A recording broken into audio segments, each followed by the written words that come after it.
Ara donarem peu a la part d'energia solar,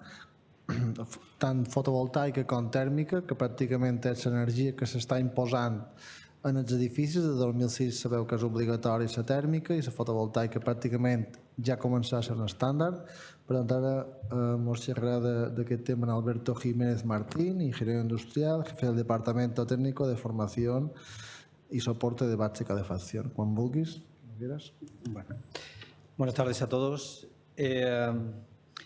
Yo voy a hablarles, obviamente, de energía solar fotovoltaica y térmica, y lo quería hacer en dos partes completamente diferenciadas, ¿no? Primero quería hacer un poco de contexto, es decir, en este futuro inmediato que tenemos de los edificios de consumo casi nulo a raíz de la publicación del Código Técnico, que supuestamente se hará el mes que viene, quiero realmente ver la importancia que va a tener sobre estos indicadores principales energéticos que seguramente les habrán comentado esta mañana, a los que hace referencia el Código Técnico. Quiero hacer hincapié en cuál va a ser el efecto que va a tener realmente el uso de estas dos energías renovables, tanto la energía solar como la energía fotovoltaica, la energía solar térmica como la energía solar fotovoltaica. En una segunda parte de la ponencia voy a hablar precisamente de estas dos tecnologías, tanto de la energía solar fotovoltaica como la energía solar térmica, eso sí, siempre aplicado a edificios de nueva construcción y sobre todo edificios de viviendas. Y lo voy a hacer de manera diferente, porque está claro que si hablamos de energía solar fotovoltaica tenemos que hablar de autoconsumo y tenemos que hablar del último Real Decreto, el 244 del 2019, que se publicó hace apenas unas semanas, y yo creo que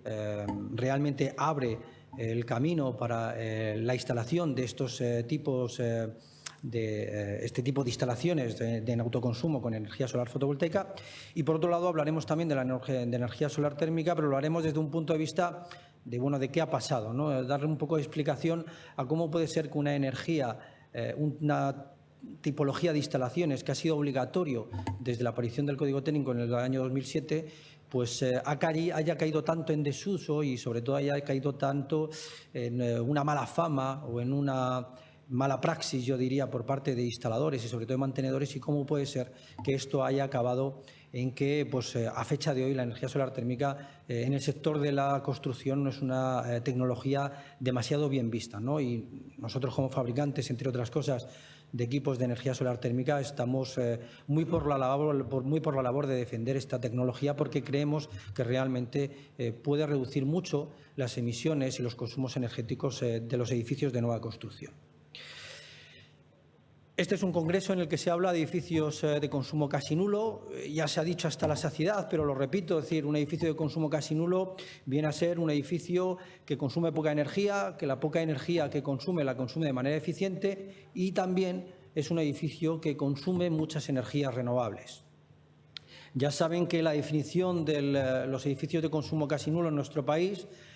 va a ser implementado, se va a implementar en este nuevo Código Técnico, que todo el mundo nos dice que se va a publicar en junio de este año. Les recuerdo que en el momento que se publique habrá 9 meses de moratoria, de manera que todas las licencias de obra que se soliciten 9 meses después de la aparición de este nuevo Código Técnico, ya esos proyectos tendrán que cumplir con todo lo que diga este nuevo reglamento.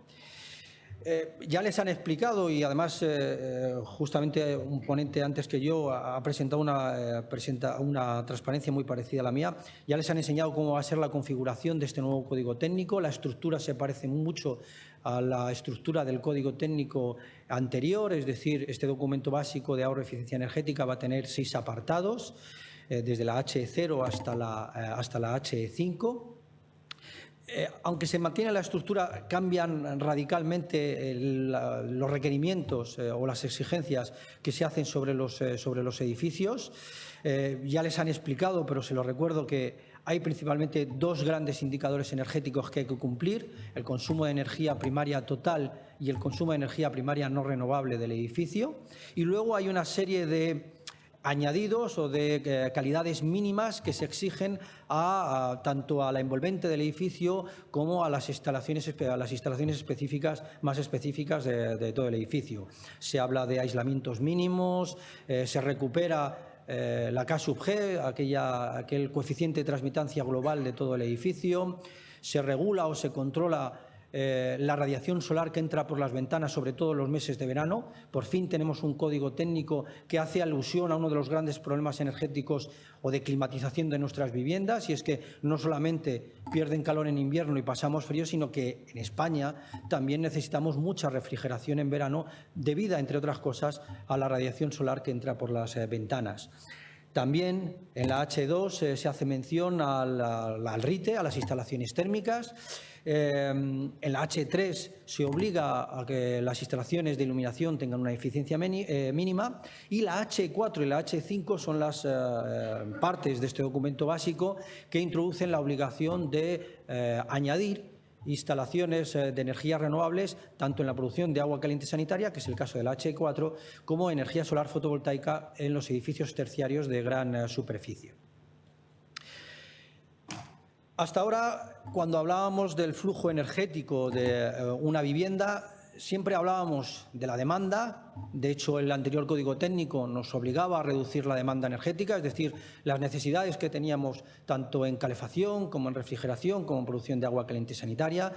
También el anterior código técnico nos establecía cuáles eran los criterios o las exigencias mínimas de eficiencia que teníamos que tener en las instalaciones tanto de climatización, de calefacción, de refrigeración y de producción de agua caliente sanitaria, pero se quedaba ahí. Es decir, se quedaba en el consumo de energía final, en el consumo de gas natural, de gasóleo o de electricidad, que al fin y al cabo es lo que realmente le importa al usuario. Este nuevo código técnico establece un paradigma completamente diferente. Lo que quiere realmente medir y evaluar este nuevo código técnico es el impacto medioambiental real del consumo energético de una vivienda, y para hacerlo utiliza estos dos indicadores de energía que no tienen que ver tanto con la energía final, es decir, con el combustible que realmente van a utilizar los usuarios, sino con la energía primaria. Es decir, ya saben, esa energía que sale directamente de la naturaleza, y que por lo tanto lleva asociado todos los cargos o todas las todos los costes medioambientales pues, que tienen que ver con la manipulación, el transporte, la extracción de la energía. La energía primaria puede ser energía primaria renovable, obviamente es energía primaria que no afecta al medio ambiente porque se recupera de alguna manera, y la energía primaria no renovable es precisamente aquella que sí que contamina, que sí que afecta, sobre todo porque tiene muchas emisiones de CO2, sí que afecta al medio ambiente. Nos limitan en ambos parámetros, tanto el consumo de energía primaria total como en el consumo de energía primaria no renovable, que en realidad nos están indicando cuánta energía primaria no renovable podemos consumir y cuánta energía primaria renovable podemos consumir dentro de una vivienda. Además, como ya les he dicho, en la H4 se vuelve a hablar de que una parte de la producción de agua caliente sanitaria de todos los edificios, de todas las viviendas, se tiene que cubrir, se tiene que cubrir con energías renovables, pero si bien hasta ahora el anterior código técnico establecía que esa energía tenía que ser energía solar térmica, ahora se abre la puerta a que sea cualquier energía renovable, no se indica cuál puede ser energía solar térmica, energía solar fotovoltaica, aerotermia, geotermia, cualquier otra tecnología. Les recuerdo que no solamente hay que cubrir una parte de la producción de agua caliente sanitaria, sino que también en el caso del calentamiento de piscinas, las piscinas climatizadas, también hay que cubrir una parte. En principio, en el borrador que está colgado de la página web de la Comisión Europea, se habla de un 70% de cobertura de toda la producción de agua caliente sanitaria, pero es cierto, por lo que nos ha dicho el Ministerio de Fomento, que están repensándose esta cifra y es muy probable que esta cifra se evalúe a la baja y seguramente en vez de un 70% acabe siendo un 60%. En todo caso, sí que es importante decir que como ya no tiene relación con la radiación solar, es decir, con la energía solar que podemos tener disponible en la zona donde estamos haciendo esa vivienda, ya no hay un requerimiento diferente para cada zona geográfica, sino que directamente ya se va a pedir un 60 o un 70%, la cifra que finalmente sea, para todas las instalaciones, en todos los edificios, en todo el país. Y se tendrán que cubrir, obviamente, con energía renovable, ya sea energía solar térmica, fotovoltaica o cualquier otra tecnología de tipo renovable. Como pueden ver, realmente este código técnico es un código técnico muy prestacional. Es decir, nos dice exactamente qué es lo que tenemos que hacer de una manera no demasiado clara, porque nos va a limitar pues, el consumo en kilovatios hora metro cuadrado y año de energía primaria total y no renovable en una vivienda en una determinada ciudad, pero no nos especifica pues, qué significa esto, es decir, qué aislamientos hay que ponerle a las viviendas, porque realmente sí que nos establece unos mínimos, pero nos dice o no nos dice si con esos mínimos vamos a cumplir el consumo energético que realmente nos están limitando. Tampoco nos dice qué tipo de instalaciones de climatización hay que poner. Para poder realmente analizar el código técnico con toda su intensidad y llegar a conclusiones de las que a nosotros como fabricantes nos interesan, que básicamente es saber qué se va a instalar en este tipo de edificios de consumo casi nulo, hemos tenido que hacer simulaciones. De hecho, cuando ustedes tengan que justificar el cumplimiento del código técnico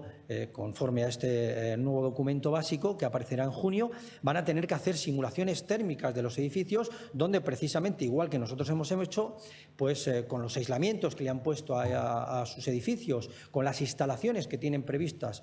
poner en ese edificio, pues comprobar cuál es el consumo tanto de energía primaria total como de energía primaria no renovable. Nosotros hemos hecho un estudio muy exhaustivo, hemos simulado dos viviendas tipo, una vivienda unifamiliar y un edificio de 16 viviendas. Hemos hecho un estudio en conjunto con ATECIR, ya saben, la Asociación de Técnicos de Climatización y Refrigeración. Hemos hecho simulaciones con Energy Plus,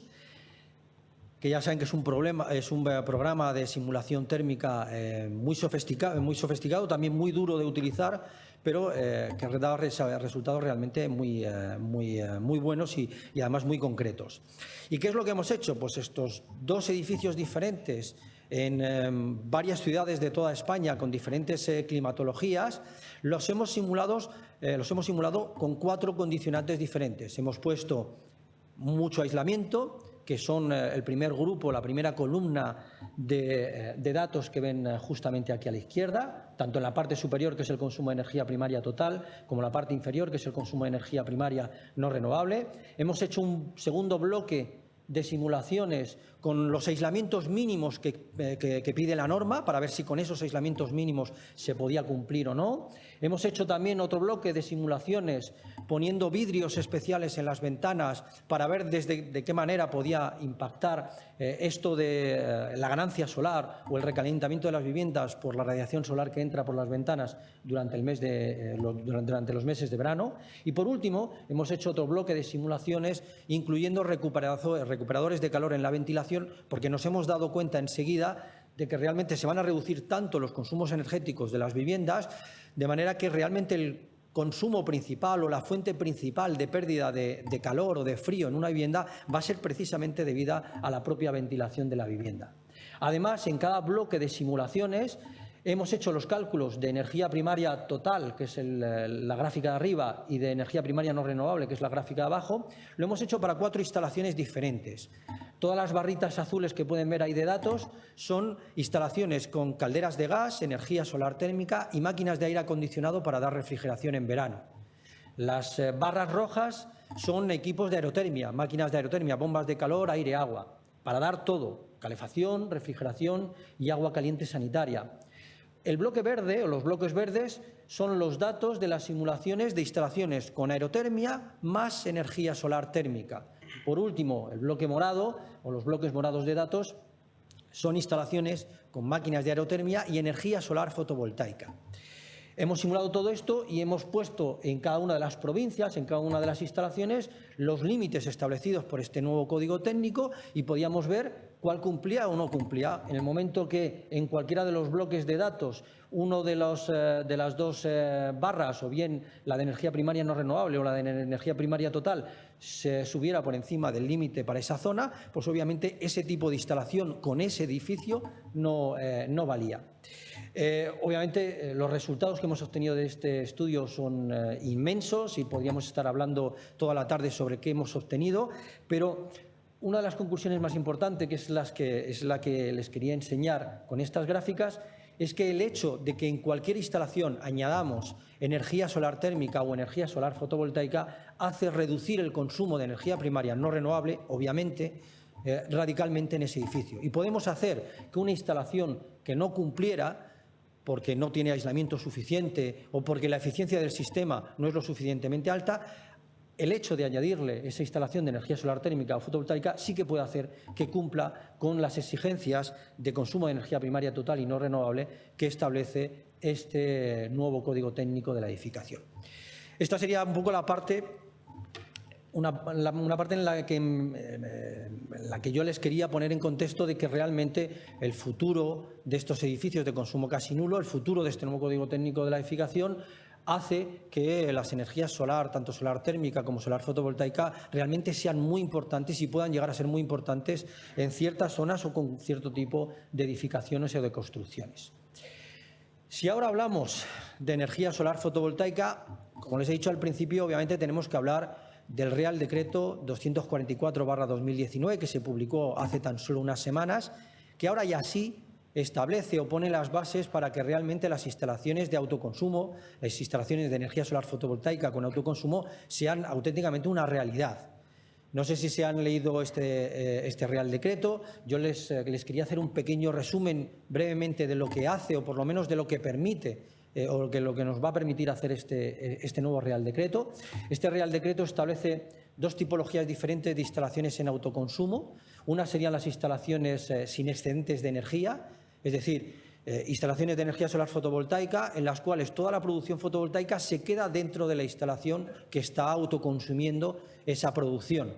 Para poder asegurarnos de que realmente no se vierte nada de energía eléctrica a la red, hay que poner un dispositivo de inyección cero, es decir, un dispositivo que realmente asegure que no va a pasar nada de energía eléctrica hacia la red. Pero también establece la posibilidad de tener instalaciones en autoconsumo con excedentes, es decir, instalaciones en las que en un momento determinado, en una hora, por la razón que sea, se está produciendo más energía solar fotovoltaica de la que realmente se está consumiendo y toda esa energía eléctrica pueda marcharse a la red. Eso sí, luego se establecen a su vez dos tipos de instalaciones que van a poder recibir una cierta compensación por esa energía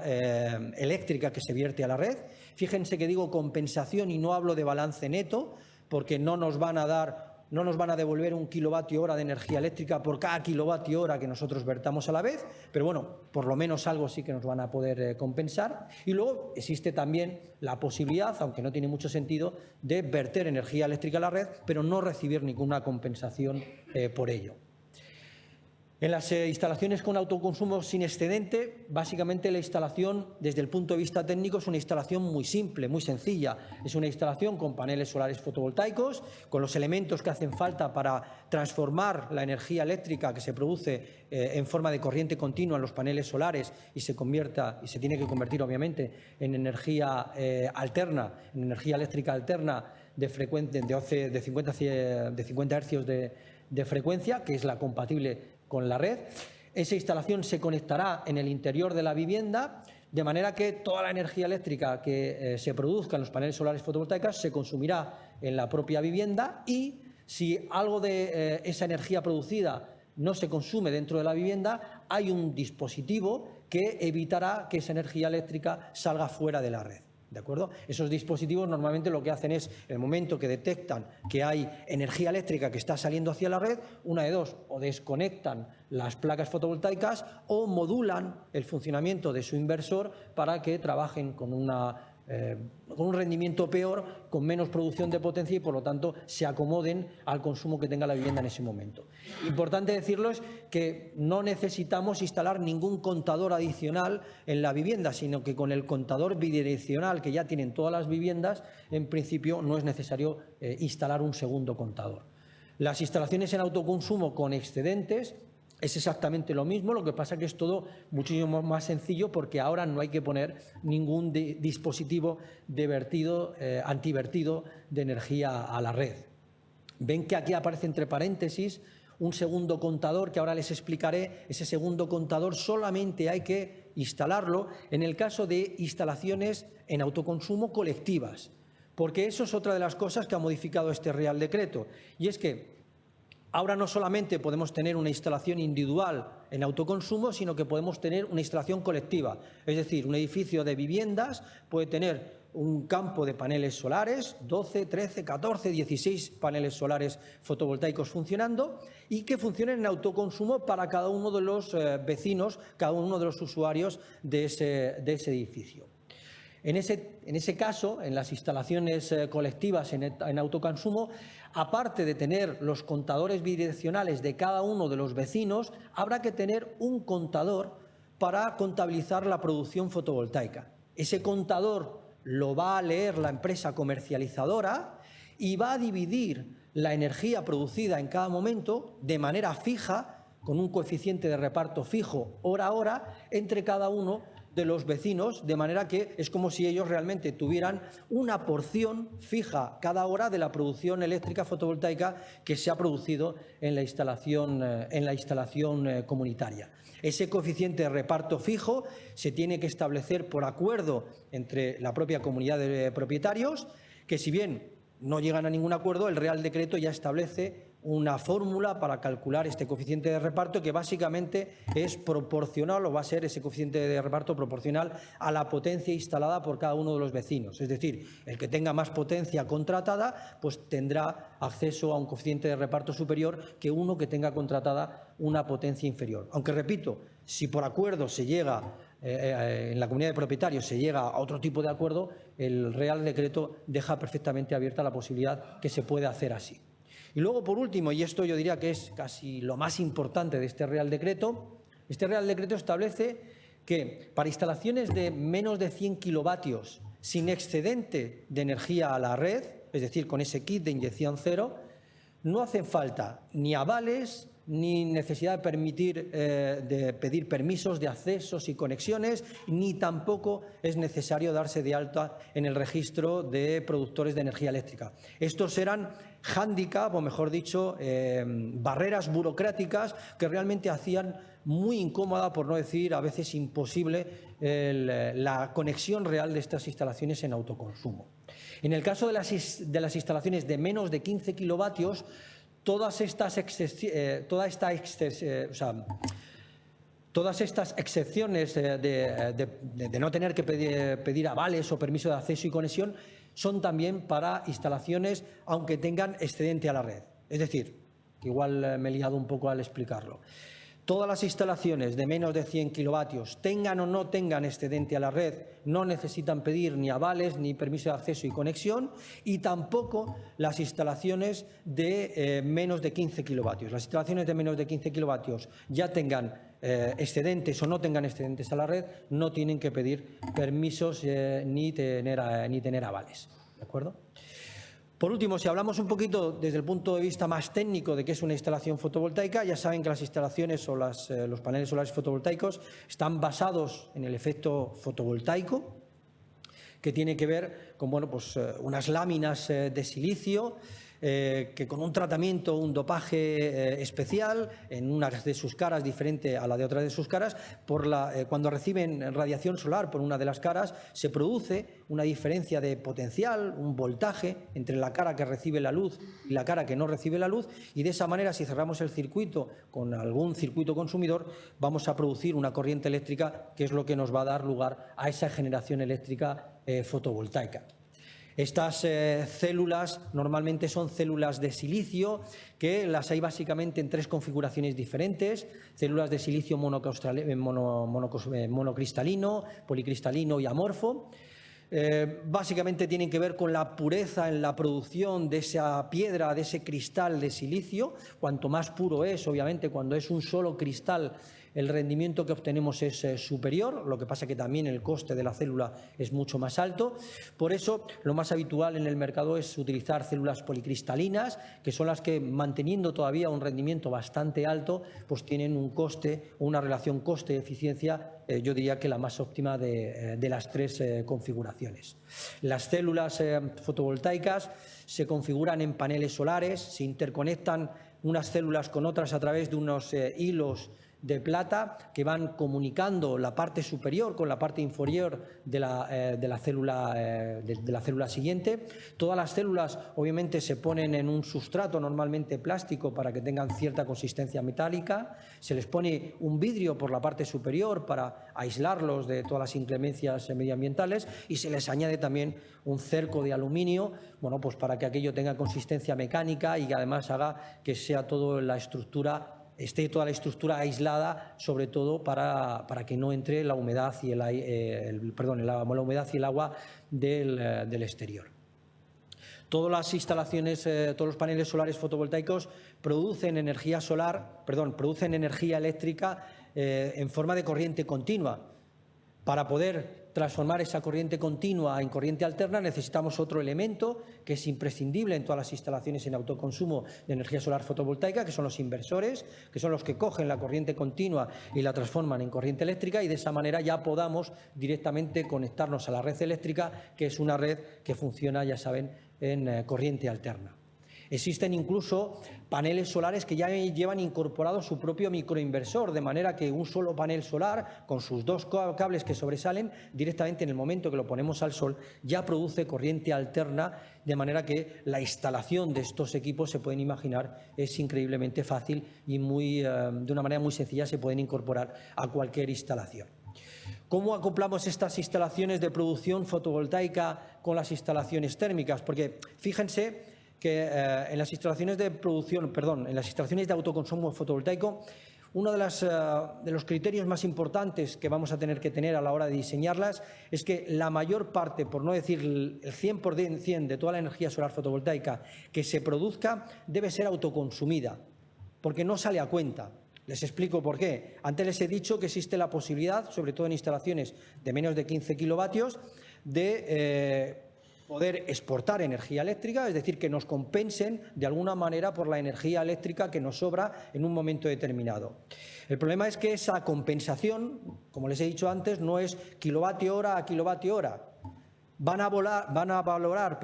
cada kilovatio hora en cada hora que exportemos a la red a un precio que se parece muchísimo al precio del pool del mercado. Para que se haga una idea, el precio de pool de mercado, que es habitualmente el precio al que los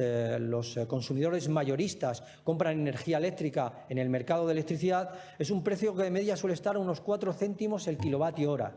Si miran ustedes su factura eléctrica, comprobarán que lo que nos cobran a nosotros por el consumo de energía eléctrica es del entorno a 15-16 céntimos el kilovatio hora. Por lo tanto, no merece la pena que se salga ningún kilovatio hora fuera a la red, porque aunque nos compensen, nos van a compensar del orden de 3 o 4 veces menos de lo que ahorraríamos si esa energía la consumiéramos en ese momento. Claro, ¿cuál es el problema? Que muchas veces los momentos de producción de energía solar fotovoltaica, que suelen ser durante el día, son momentos en los que no tenemos ningún consumo eléctrico dentro de las viviendas. ¿Cómo podemos acoplar estas dos cosas? Pues lo podemos hacer utilizando las instalaciones térmicas que hay dentro de la vivienda. Por ejemplo, la instalación de producción de agua caliente sanitaria. Si acoplamos un sistema de energía solar fotovoltaica en autoconsumo junto con una bomba de calor de ACS, de producción de agua caliente sanitaria, podemos hacer que una instalación muy pequeña, tan solo, por ejemplo, de 2 paneles solares, pueda producir casi el 100% de toda la energía eléctrica que va a producir esa bomba, o que va a necesitar esa bomba de calor, para darnos todo el agua caliente sanitaria para esta vivienda de 4 dormitorios con 5 personas. ¿De acuerdo? Si ponemos 3 paneles, cubriríamos incluso más de lo que va a necesitar esa bomba de calor. ¿Y cómo lo podemos hacer? Pues lo podemos hacer interconectando la producción fotovoltaica con la bomba de calor, de manera que en el momento que haya producción fotovoltaica le vamos a decir a la bomba de calor que se ponga en marcha, incluso que se ponga en marcha para calentar el agua a consignas superiores a las que habitualmente necesitamos. ¿Por qué? Porque de esta manera vamos a ahorrar, o vamos a utilizar el depósito de agua caliente sanitaria como un depósito de energía para almacenar toda esa energía autoconsumida o toda esa energía producida con nuestra instalación fotovoltaica, y de esa manera evitar que ningún kilovatio hora salga a la red. Podemos hacer exactamente lo mismo con una instalación, con una bomba de calor, con una máquina de aerotermia, no solamente para dar la calefacción, sino para dar la calefacción, la refrigeración y la producción incluso de agua caliente sanitaria. Y exactamente lo mismo, lo que vamos a hacer va a ser interconectar la instalación de energía solar fotovoltaica con nuestra bomba de calor para que cuando haya producción fotovoltaica la bomba de calor se ponga a calentar la vivienda, aunque la casa ya esté caliente, pero eso nos hará como batería térmica para poder acumular energía y que luego no necesitemos calentarla cuando lleguemos por la tarde, o si estamos produciendo agua caliente sanitaria, pues lo mismo que antes, aumentar la consigna del depósito de agua caliente sanitaria para, en todo caso, intentar que todos los kilovatios horas que produzcan nuestras placas fotovoltaicas no vayan nunca a la red, sino que se autoconsuman en nuestra propia instalación. Y ven además que las instalaciones son muy simples. Tenemos la instalación de placas fotovoltaicas con los cuadros de protección, tanto en el lado de corriente continua como en el cuadro de corriente alterna, el inversor, que es el que hace el tránsito de corriente continua a corriente alterna, y todo eso, que normalmente todos los fabricantes ya lo vendemos en un kit compacto, se puede conectar directamente a nuestro cuadro de magnetotérmicos, de protecciones de nuestra vivienda. Y solamente a través de 2 cables de comunicación a través de esos 2 cables, como le vamos a indicar realmente a la bomba de calor cuándo vamos a tener esa producción fotovoltaica y cuándo no la vamos a tener, ¿vale? Bueno, pasamos ahora a hablar de energía solar térmica, es decir, cambiamos completamente de tema. Y como les he dicho al principio, si hablamos de energía solar térmica, aquí no hay que hablar de lo que va a pasar en un futuro, sino de lo que ha pasado hasta ahora. ¿Cómo puede ser que una energía renovable, 100% renovable, con más rendimiento que la energía solar fotovoltaica? Porque no sé si recuerdan en la tabla que les he enseñado de los diferentes tipos, las diferentes tipologías de paneles solares fotovoltaicos, han podido ver que el rendimiento medio de un panel solar policristalina está en torno al 14 al 15%. En los paneles solares térmicos es raro el día que bajemos del 40% de rendimiento. Normalmente estamos en rendimientos del 50 o del 60%. Es decir, desde el punto de vista energético, el aprovechamiento de la radiación solar es mucho mejor con los paneles solares térmicos que con los paneles solares fotovoltaicos. Y además esta tecnología es una tecnología que es obligatoria, está obligado a instalarse en los edificios de nueva construcción para producir parte del agua caliente sanitaria desde el Código Técnico desde el año 2007. ¿Y qué es lo que ha pasado para que todo el mundo quiera sustituir las placas de energía solar térmica por otros sistemas alternativos? Bueno, pues yo diría que aquí hay un pequeño resumen de periódicos que se publicaron o de titulares de periódicos que se publicaron no hace mucho tiempo, en los cuales se da una idea clara de qué es lo que ha pasado, ¿no? Y es que gran parte de las instalaciones de energía solar térmica, por desgracia, están funcionando mal o están completamente paradas. E incluso mucha gente que ha entrado a vivir de nuevas en una vivienda no sabe si realmente su instalación o su edificio tiene una instalación de energía solar térmica o no la tiene. Porque al fin y al cabo, como luego está la caldera que siempre funciona y por lo tanto siempre produce agua caliente sanitaria, realmente no son conscientes de si tienen esas instalaciones o no las tienen. No les tengo que decir que obviamente la energía solar térmica es una energía que genera ahorros económicos muy altos y energéticos, además muy importantes, y que ayuda a la reducción de las emisiones de CO2. ¿Cuáles son los problemas que hemos tenido hasta ahora en este tipo de instalaciones? Yo diría que básicamente hay 3, y además tienen que ver con cada una de las etapas de una instalación. Primero, defectos de diseño y ejecución. Nosotros somos fabricantes de paneles solares térmicos, tenemos una fábrica en Barcelona y llevamos años diciéndole a la gente que no monte tantos paneles solares. Si somos nosotros los que les tenemos que decir a los instaladores o a los diseñadores, a los ingenieros, que es mejor montar pocos paneles solares térmicos y grandes acumuladores. Pero no, la tendencia siempre es al revés. Acumuladores pequeñitos y muchos paneles solares. Esto puede que sobre el papel haga que se cumpla con la cobertura mínima que nos establece el Código Técnico, pero esto hace instalaciones que están continuamente trabajando a demasiada alta temperatura y que muchas veces entran en estancamiento y que entran en situaciones de sobretemperatura que a la larga es una de las grandes razones por las que estas instalaciones dejan de funcionar. Luego, el tema de la puesta en marcha y la regulación inadecuada de las instalaciones. no pueden imaginarse la cantidad de instalaciones que no tienen la carga adecuada de refrigerante, la carga adecuada de anticongelante, que no están llenadas a la presión adecuada, que no están regulados los campos solares. Los paneles solares térmicos deberían calentarse todos a la vez. Y esto es muy difícil realmente encontrarlo en instalaciones reales, porque no está bien diseñada, porque luego no está bien regulada. Y, por supuesto, uno de los grandes inconvenientes en nuestras instalaciones es la falta absoluta de mantenimiento. La cultura de mantenimiento en nuestro país, yo diría que es nula o casi nula, y en el caso de las instalaciones de energía solar térmica, todavía más. Es decir, realmente es muy difícil encontrar una instalación que todos los años, tal y como dice el código técnico, antes y después de la temporada más importante, que obviamente es la temporada de verano, realmente se revisen para ver si está todo correctamente. Hay dos aspectos que hacen que radicalmente las instalaciones de energía solar térmica se estropeen. Uno, obviamente, sería las instalaciones o los problemas de sobretemperatura en las instalaciones, por instalaciones sobredimensionadas, porque no hay suficiente circulación o porque no hay una regulación adecuada hidráulica en toda la instalación, o porque no hay una buena regulación en el control, en la regulación electrónica de la instalación. Pero también hay problemas con todo lo contrario. Hay problemas, hay muchas instalaciones que se han roto debidas justamente a todo lo contrario, a congelaciones. ¿Por qué? Pues, básicamente o porque no tenían anticongelante o porque el instalador se pensó que echando el anticongelante el primer año eso ya era para toda la vida. Cuando en realidad el anticongelante, y eso lo sabemos por los coches, hay que cambiarlo. El anticongelante, sobre todo anticongelante que ha sido sometido a altas temperaturas, hay que sustituirlo pues cada 3, 4 o 5 años como mucho. Y esto, por desgracia, es algo que nadie suele hacer. ¿Qué podemos hacer? Bueno, nosotros como fabricantes y además como empresa muy implicada en la producción de instalaciones de energía solar térmica, porque, repito, yo diría que somos los únicos fabricantes que actualmente quedan aquí en España, proponemos utilizar instalaciones drainback. Saben ustedes que las instalaciones drainback no son instalaciones que nosotros nos hemos inventado, son instalaciones que no se llenan del todo, es decir, instalaciones en las cuales cuando la bomba circuladora del circuito primario está parada, los paneles solares y gran parte de las tuberías de la instalación están llenas de aire, están vacías, que cuando la instalación se pone en marcha, todo el aire contenido, tanto en los colectores solares como en las tuberías, se introduce dentro de un depósito tampón que va incorporado dentro del propio sistema drainback.